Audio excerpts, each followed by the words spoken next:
To embed a map, you can embed map on any page. Here I'll embed map on contact page. Go to contact page. If you're using any page builder, go to that page builder.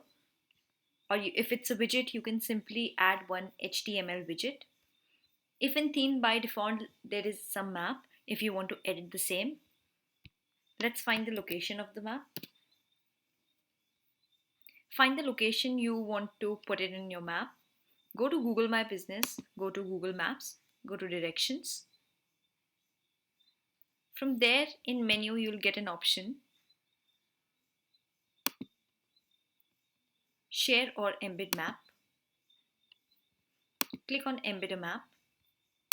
Copy this particular HTML code. In your contact, go to HTML and copy paste that particular code here. Here, if you find that there is any width or any height particular which you want, you can definitely go and change that width and height and save it.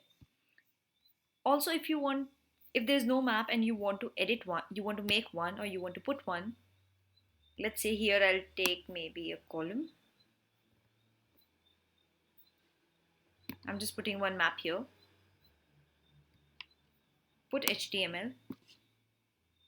Here I'm using page builder. You can directly put HTML if you're using Gutenberg. Here I've just copy pasted that particular map. If you see, I can see that particular map.